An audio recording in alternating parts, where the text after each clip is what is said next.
There were rumors circulating that you got Christy de la Fort pregnant. Is it true? Tanong na isang reporter na inunahan ng unang nagtanong. Tumawa si Kiran at sunod-sunod na umiling. Of course not. Where did you get that darn ideas? Sabi niya. Napasingap ako kaya napatingin si Honey sa akin. Relieved, Kambal? Kantsaw niya. Na hindi ko magawang lingunin siya dahil ang mga mata ko ay nakatuto kay Kiran sa video. Kitang-kita sa mukha niyang iritasyon dahil sa mga naririnig. Kunot na kunot ang noon niya at kung hindi ko lang siya kilala, ay iisipin kong suplado talaga siya. Someone saw the both of you in Paris just this month. That is why there were rumors circulating that you two were still together. We were in Paris, yes, but we didn't go there together. He went there for business and her reasons for going there was out of marriage. Sagot niya na bahagya pang umiiling at halatang nagsusuplado. So, you are not really together? But you said years ago that you're currently in a relationship, right?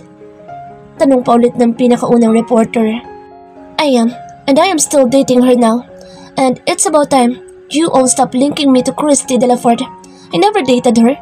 You wait because I'm going to introduce my girlfriend soon. Sabi niya at agad na kumaway at sananyasa na si Kuya Felix na sumakay na rin. Walang nagawa mga reporters kundi ang kuhanan na lang ng video ang papalayong sasakyan niya. Siniko ako ni Honey sabay ko sa phone niya. So it's true. Sabi niya na hinampas ako sa braso. Kumunot ang noo ko. What? Angil ko. You were together in Paris when Troy called you. Sabi niya pa nga, hinalikan ka daw. Agad kong dinakpan ang bibig niya dahil nagsisimula na mag-init ang pisngi ko. Tinanggal niya ang kamay ko sa bibig niya at napatili. Oh my gosh, Kambal! Ang rupok mo rin talaga. Kantsaw niya. Inirapan ko siya at tumalukip-kip. Look who's talking. Natatawang sabi ko. Ang lakas ng tawa niya at nakipag-pillow fight pa sa akin. Maya-maya ay biglang napatigil siya at napasapos sa noo. Agad na nilapitan ko siya at dinaluhan. Honey! Bulalas ko at inalalayan kaagad siya. Ang lamig ng mga braso niya at pinagpapawisan kahit napakalakas naman ng aircon sa kwarto niya. Are you okay, huh? Anong masakit? Sunod-sunod na tanong ko dahil namumutla na siya.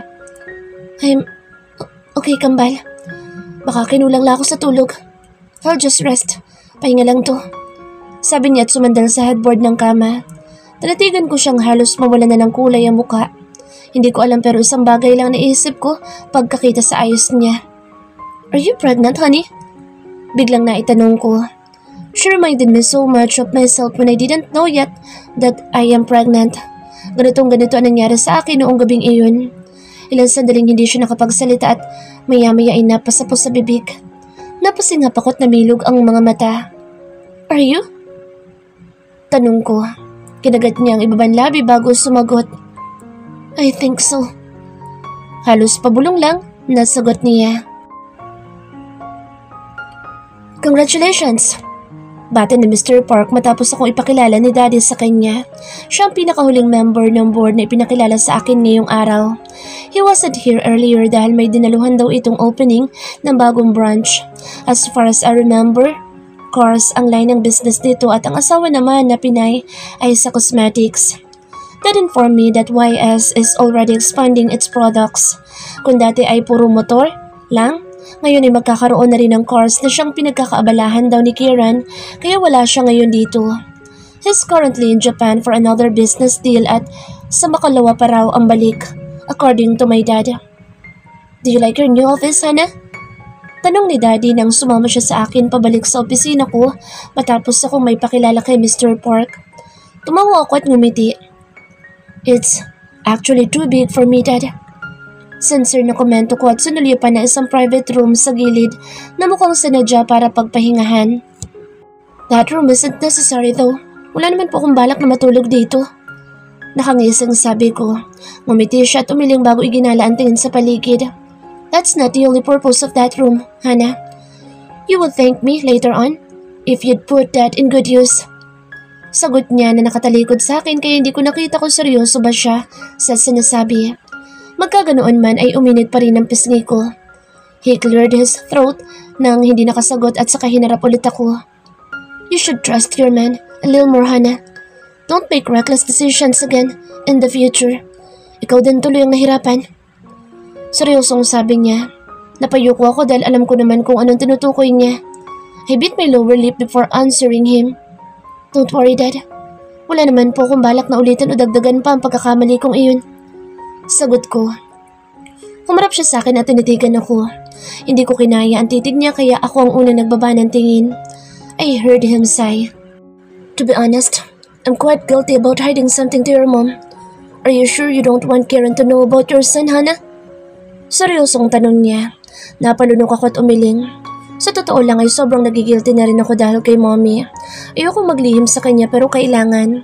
She would surely condemn me for doing this. Paniguradong hindi siya papayag na hindi sabihin iyon kay Kiran sa oras na malaman niya at hindi ko alam kung paano haharapin ang mga susunod na mangyayari kapag nagkataon. Honestly, I don't know what to think, Dad. Gusto ko na rin sabihin kay mommy but I am afraid she would hate me for hiding something this big. Sabi ko at agad na naramdaman ng pamamasa ng mga gilid ng mga mata. Lumapit sa daddy sa akin at marahang niyakap ako. Your mom wouldn't take it easy for sure, but I believe she would understand your recklessness, baby. Sabi niya habang marahang tinatap ang likod ng ulo ko. Lalo ako napaiyak at yumakap na mahigpit sa kanya. Manang-mana ka talaga sa akin. Dagdag niya pa na ikinatawa ko. I've been so reckless too. When I left your mom without words because I wanted so much to resolve everything by myself. Mabuti na lang talaga at iniwanan ko siyang patay na patay sa akin kaya may binalikan pa ako. Nakangising sabi niya habang pinupunasan ng mga luha sa pisngi ko. Hindi ko na napigilan ang matawa dahil sa sinabi niya. Daddy talaga, conceited ka din kahit kailan. Nakairap na sabi ko. Pumalakak siya at pinasilang ilong ko. At least, I made my baby girl smile. He crinkled his nose and smirked. Napailing ako't kumuha ng tissue para punasan ng mga tirang luha sa mga mata ko. I'm leaving you here. Baka nasa True International na mommy mo. We'll have lunch together. Do you wanna join us? Alok niya pa na agad kong inilingan. Ayoko nga maupi sa sweetness niyo ni mommy. Nakalabing sagot ko na tinawanan lang niya. I'll see you later at home, then. Paalam niya. Tumungo ako tumalik muna sa pisngi niya at hinatid siyang palabas ng opisina ko. Enjoy your lunch date, Dad. Habol ko pa bago tuloy sinara ang pinto. Bumuntong hininga ko habang iniikot ang paningin sa buong opisina. It's good to be back but it doesn't feel like it. Probably because my heart is still full of worries na kaya lang naman ako umuwi dito ay para kay Daddy. I was half-hearted to stay here because I was terrified of the circumstances na kapag nagpatuloy na ganito ay bilang na lang ang mga araw na maitatago ko ang sekreto ko. I was terrified that one of these days, people would change the way they were looking at me now. Na isang araw, ang fondness na nakikita ko sa mga mata ni Mommy para sa akin ay magbabago na lang bigla. At si Kiran, paano niya matatanggap ito? Paano niya ihahandle ang sitwasyon? At ang pinaka-importanteng tanong ay kung matatanggap ba niya ito. Is he going to forgive me or he would choose to despise me? Halos hindi ko kayang isipin ang mga posibleng magiging sagot sa lahat ng mga tanong sa isip ko. I know that this day will eventually come pero hindi ko alam kung kakayanin ko bang harapin. Kaya ko na bang harapin kung mangyayari na? Umiling ako at pabagsak na umupo sa swivel chair. Ngayon pa lang ay sumasakit ng ulo ko. Hinihiling ko na lang na sana kapag dumating ang araw na iyon ay maging magaan sa akin ang lahat, na sana'y kayanin ko ang lahat. Kinagabihan ay nasa kwarto namin si Honey at nakikipagkwentuhan. It was confirmed that she's 5 weeks pregnant. Hindi muna siya pumasok sa opisina ngayon at sinabi kay Daddy na maghahanap muna siya ng mag-aalaga kay Harvey. Nakahanap naman agad siya sa tulong na rin ni Daddy. Sinabi mo na ba kay Troy? Usisa ko habang tinatapik-tapik ang hita ni Harvey. Umiling siya at ngumiti. Pagbalik na lang niya, he's still in Japan now. Kasama yung boyfriend mo. Tudyo niya. Sinamangutan ko agad siya. Wala akong boyfriend, Honey Chu. Nakataas ang kilay na sabi ko at sinulyapan si Harvey. Baka marinig ka. Stop talking about Kieran when Harvey's around. Muntik na nga akong atakin sa puso noong nagtanong yan sa akin kung sino si Kieran. Nakairap na sabi ko. Hanggang ngayon ay kinikilabutan pa rin ako kapag naaalala ko ang araw na iyon. My son was smart at kahit na Tagalog naman, madalas ang ginagamit ko kapag nagmo-monologue ay mukhang nakukuha niya kahit papaano. Tawa ng tawa si Honey na ikwento ko sa kanya ang nangyaring iyon. Sinamaan ko siya ng tingin. Ko naman kasi, miss na miss mo lang talaga kaya ka banggit ng banggit. Tinadaan mo pa sa paggalit-galitan. If I know, kambal, matagal mo ng crush si Kiran kaya tinatarayan mo siya sa phone transactions niyo, di ba? Kasi, crush mo at ayaw mong maubuking ka. Kantsaw niya na inaambaan ko ng sapak dahil baka marinig na naman ni Harvey. Hindi ko pa naman siya paniguradong tulog dahil dumedede pa. Sorry na. Natatawang sabi niya. Inarapan ko siya. Diba ginamit mo pa nga siya para makamove on doon sa ex mong nakabuntis habang kayo? Halatang nangaasar siya dahil ang laki ng ngisi niya habang sinasabi iyon. Tumaas ang kilay ko. For your information, honey, siya ang nag-offer na tulungan ako mag-move on. Kung alam mo lang kung paano niya ako nalandi noon. Nakairap na sabi ko at humalukip-kip. Sus, nagparot ka naman. Gusto mo rin no? Gusto mo rin. Si Kambal nagparot sa crush niya. Tudyo niya habang inaabot ang tagiliran ko. Natatawang hinuli ko ang mga kamay niya at sinay niya sana tumigil dahil kumukulot ang noo ni Harvey dahil marahil sa naririnig na ingay namin. Bumungis din siya na makita ang mukha ng anak ko. Ay, humahawig na siya kay Kiran sa side to. Komento niya habang tinitingnan si Harvey patagilid. Umikot ang mga mata ko. Ewan ko sa'yo, honey. Uminom ka na ba ng vitamins? I know, your doctor gave you some. Nakataas ang kilay na paalala ko. Nagkamot siya sa ulo at saka tumayo na. Nanliit ang mga mata ko habang sinusundan siya ng tingin. Honey hated taking medicines since we were a kid. Kahit vitamins ay sapilitan siyang pinapainom. Hoy, honey Chu, mayos ka? Hindi na lang para sa'yo yan, kaya huwag kang pasaway. Bilin ko pa habang naglalakad siya palabas. Sumimangot lang siya at saka tuluyan ng lumabas. Madaling araw nang bumangon ako para kumuha ng feeding bottle ni Harvey sa kusina. Sa sobrang antok ko kagabi ay hindi ko na naiakyat sa itaas ang mga nahugasan ko at yung may laman lang ang nadala. Naghihikab na lumabas ako ng kwarto at pababa na sana nang may mamataan akong 2 taong halos kabababa lang ng hagdan. Nakatalikod silang dalawa sa akin kaya hindi nila ako napansin. Kumabli ako sa railings para mapanood sila. Nalaglag ang pangako nang makita ang kapatid kong si Rowan kaharap ang kakambal ni Kiran na si Nathalie sa Maniego. Napasingap ako nang tinagilid ni Rowan ang ulo niya at hinalikan si Nathalie. Ay, nakangating paalam ng kapatid ko at kumaway pa. Napasandal agad ako dahil nakita kong paakyat na ulit si Rowan dito sa itaas. Sa sobrang pagkataranta ay tumalikod ako habang dikit na dikit sa pader. Kahit imposibleng hindi niya ako makita dito ay nahiling ko na sana'y hindi niya ako mapansin. Habang papalapit ang mga yabag niya ay lalong bumibilis ang tibok ng puso ko. Napahigpit ang hawak ko sa mga used feeding bottle nang hindi ko na marinig ang mga yabag niya.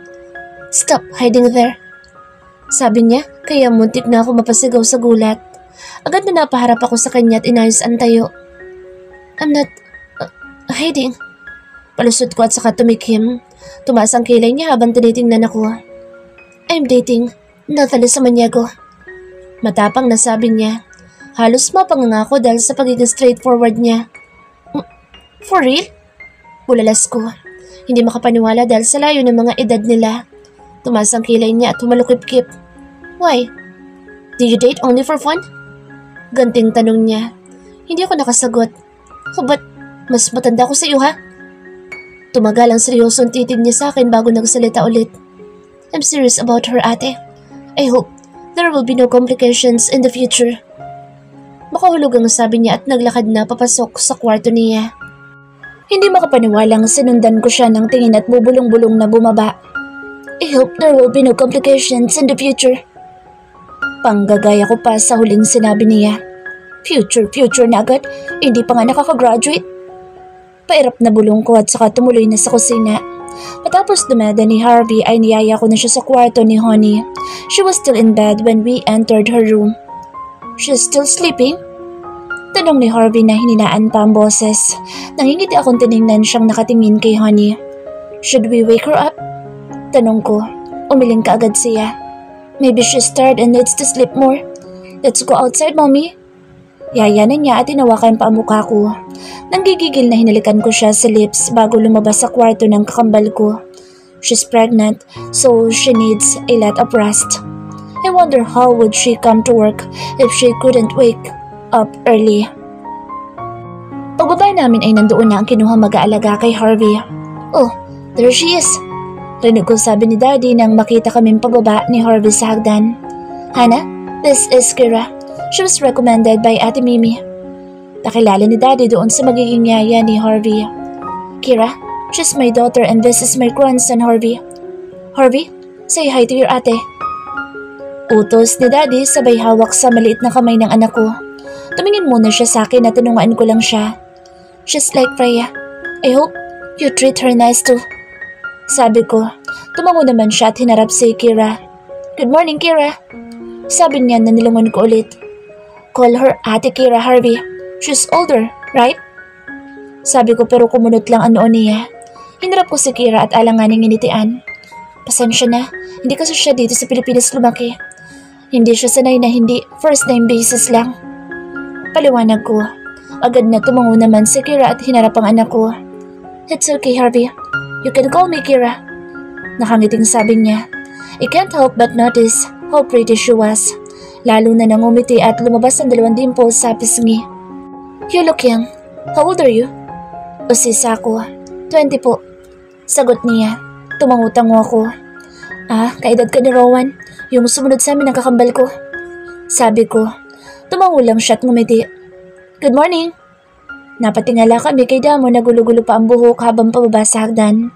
Kitang-kita ko mga mata niyang agad na nakatutok kay Kira na ngayon ay karga-karga na si Harvey. Who's that pretty girl beside you, ate? Tanog kaagad niya na hindi inaalis ang tingin kay Kira. Nanliit ang mga mata ko at agad na binalingan sa Daddy. Dad, what's a dame? Sumbong ko. Tanasan niya naman ako ng kilay na parang nagtatanong kung anong ginawa niya. It's late. You should prepare for school, Damon. And please, remove that earrings. Do you really go to school? Or you're just hanging out with your friends? Sermon ni Dad.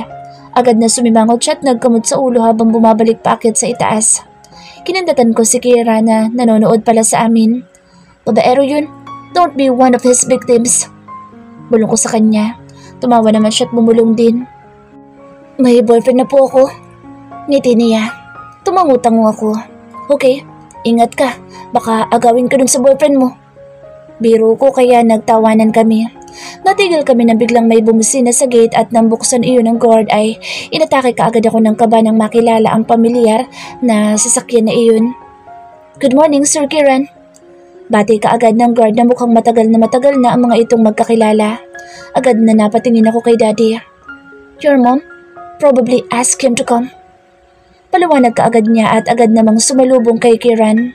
Tarantang napatingin ako kay Harvey na karga-karga ni Kira. Let's go upstairs, Kira. Ipapakilala kita sa kakambal ko. Mabilis na yaya ko at mabilis ang mga hakbang na umakyat pataas.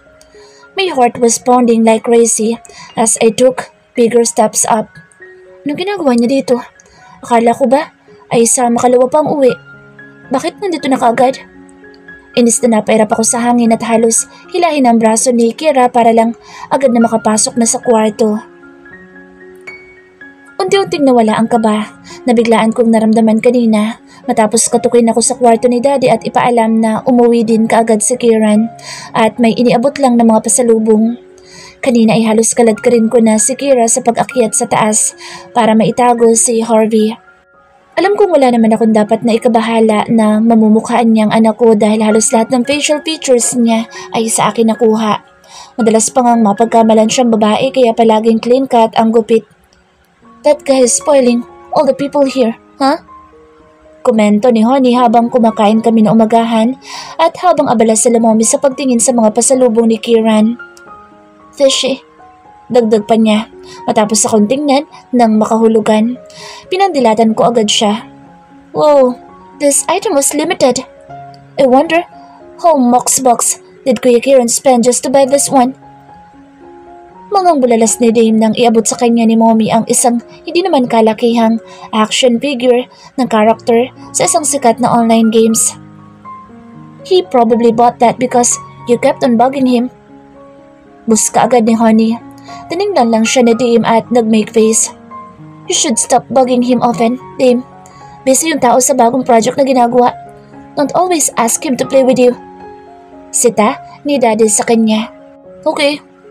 Nakangusong sagot lang niya na parang nawalan pa ng ganang kumain. Finish your food, rascal.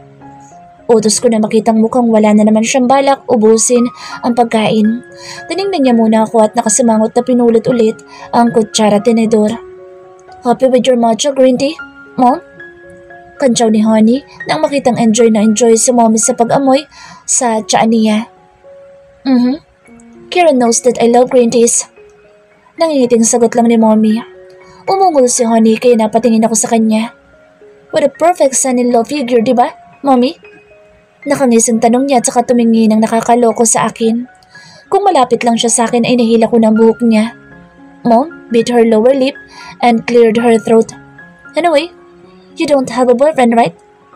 Tanong ni Mommy kaya nag-angat ako ng tingin sa kanya at agad na nasalubong ang nanunuri niyang mga mata.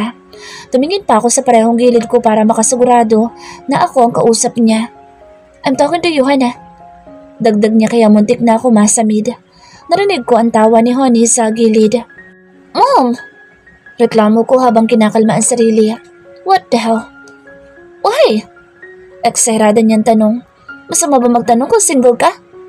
Namimilog pa ang mga mata niya habang sinasabi iyon. I mean, why are you suddenly interested about my love life? Reklamo ko. Kaninong love life ako dapat maging interesado? Ikaw lang naman ang single dito. Sagot niya. Nalaglag ang pangako at hindi makapaniwalang tiningnan ang dalawa ko pang kapatid. Dame was smirking and Rowan was just eating his food, not even bothered by the topic. Tumawa sa Honey. Who told you? Hannah is single, Mommy. Singit ni Honey na bumubungis-ngis pa. I tried to talk to her using my ass but she didn't even give a damn. What? Are you dating someone, Hannah? Sino yan? Nakataas ang kilay na tanong ni Mommy. Dad was trying to stop her pero hinahawi niya lang ang kamay ni Daddy. Sino, Hannah? Bakit hindi mo pinapakilala kung meron? Pangulit niya pa. Mommy, stop it! Hanggat wala ipinapakilala, considered na wala. Si Mommy na parang magtatantrums na. Napakapit ako sa noo ko. Honey was laughing on the side. I glared at her. Sino nga, Hannah? Tanong niya ulit. Makalipas ang ilang sandaling na bago ang topic at napunta kina Honey at Troy. Kinagat ko ang ibabang labi ko at sunod-sunod na umiling. Wala naman po. Sagot ko na nakanguso habang tinitingnan ng masama si Honey. Talaga? Parang nakahinga ng maluwag si Mommy. Meron yan, Mommy. Honey Chu. Nanliliit ang mga matang banta ko. Tumawa siya at uminom sa gatas na nasa gilid niya. And you know him very very well, Mom. Pilyang habol niya pa at mabilis na tumayo at lumabas ng dining room. Pagtingin ko kay Mommy ay nakatingin na siya sa akin at halatang hinihintay ang paliwanag ko. Agad na umilong ako at tumayo na rin. She's just bluffing. Sabi ko lang sabay takas na rin doon. Ipinaypay ko ang isang palad sa mukha dahil biglang nag-init ang pisngi ko. Tom, Honey. Matapos kong magbilin kay Honey sa mga vitamins ni Harvey ay lumabas na ako ng kwarto niya para pumasok sa opisina. Papunta na ako sa parking lot para kunin ang sakyan ko nang habulin ako ni Mommy. Give it to Kieran. He probably just mixed this here. Sabi niya sabay abot sa akin ng paper bag ng mga pasalubong ni Kieran sa kanila. Nang silipin ko iyon ay ilang piraso mga Tokyo banana ang laman. Muntik nang umikot ang mga mata ko. Him and his obsession to bananas na siyang naman na panga ng anak niya. Tumango lang ako at inilagay na ang paper bag sa side. Don't forget to invite him for dinner later. Miss na miss ko ng batang yun. Bilin niya pa. Walang nagawang tumango lang ako at sumakay na sa sasakyan. Napabuntong hininga ako matapos masulyapan ulit ang paper bag. Magkakaroon patuloy ako ng dahilan para makipagkita sa kanya ngayong araw. Inis na pinaandar ko na ang sakyan at habang nasa biyahe ay nag-iisip ako ng paraan para makarating iyon sa kanya nang hindi sa akin mismo nanggagaling. Nang makarating sa YS ay mabilis na nilapitan ko ang guard para ipagbilin iyon kung sakaling dumating si Kieran. Dito, nakahinga ako ng maluwag at napangiti matapos ibigay iyon sa guard. Good morning, ma'am. Bati sa akin ng mga nakasalubong kong empleyada habang papunta sa opisina ko. Isa-isang tinanguan ko lang sila at nginitian. You're here at last. Muntik pa akong mapatili nang pagbukas ko ng opisina ay mabungaran ko kaagad si Kieran na pranteng nakaupo sa swivel chair ko. Inis na sinarado ko ang pinto at hinarap siya. What the hell are you doing in someone else's office? Sit ako sabay baba ng pouch bag sa ibabaw ng table. Tumagilid ang ulo niya at saka tumayo at nilapitan ako. Umatras ako ng konti at saka humalagupkip habang tinitingala siya. He was still wearing his polo na suot niya kaninang naghatid ng mga pasalubong sa bahay. Don't tell me, hindi pa siya umuwi sa bahay niya. I missed you, sabi niya imbes na sagutin ang paninita ko. Kitang-kita ko ang pagod at puyat sa mga mata niya na bahagyang namumula pa. Kumunot ang noo ko. Why did you go here instead of resting in your place? Tanong ko. Umiling siya tumakbang paulit para yumakap na sa akin. Tumikim ako at bahagyang itinulak siya. Kieran, we're here in my office. Umuwi ka na nga.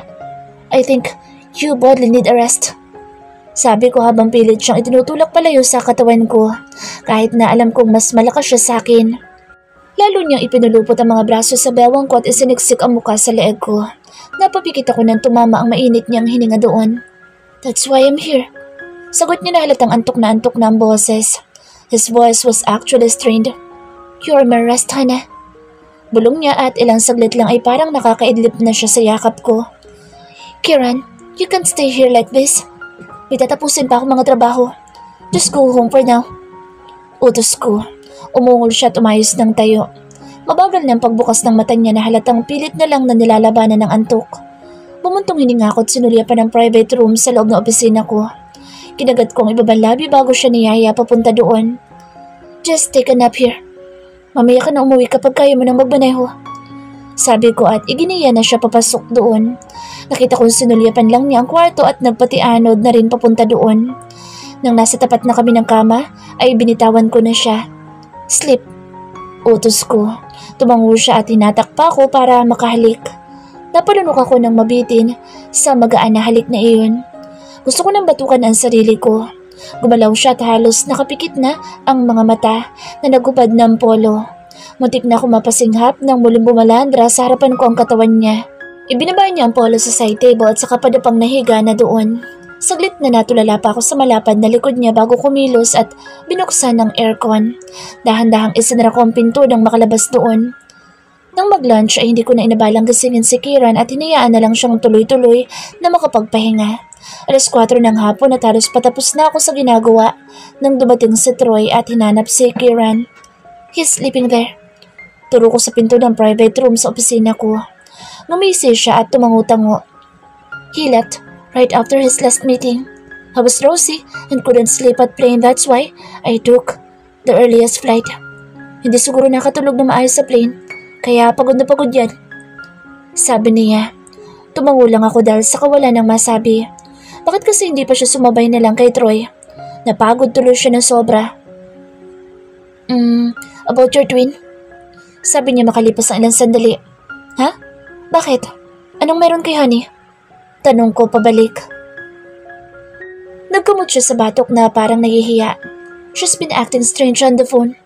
Actually, even before I went to Japan, she's been acting strange. I wonder if you still have a problem with your...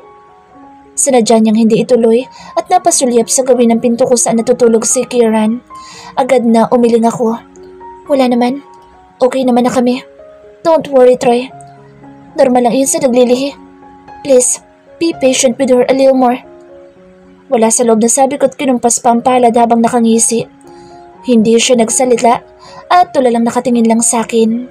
Agad na napasapo ako sa bibig nang ma-realize ko kung ano ang nasabi ko. Oh shit. Honey will surely kill me for ruining her surprise.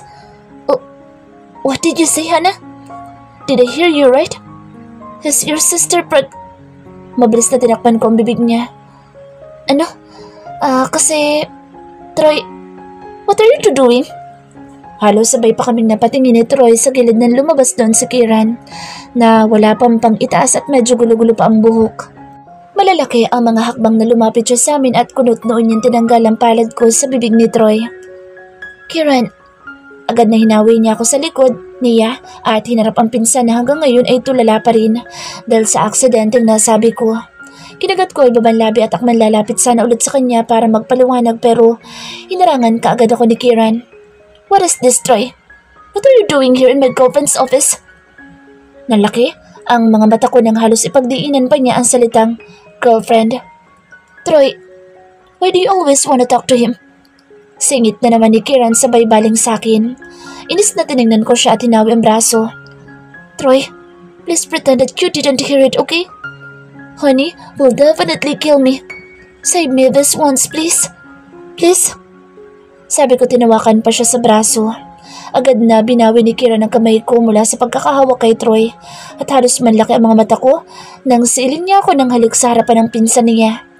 Laglag ang mga pangako matapos niyang iwanan ng mga labi ko at balingan ang nakatulala pa ring pinsan. What? Are you just going to stand there and watch us? Iritadong musatan niya pa kay Troy. Kulang na lang ibatukan ko na siya sa sobrang pagiging isip bata. Hindi na ako nakatiis ay pinalo ko ang braso niya at tinignan siya na masama.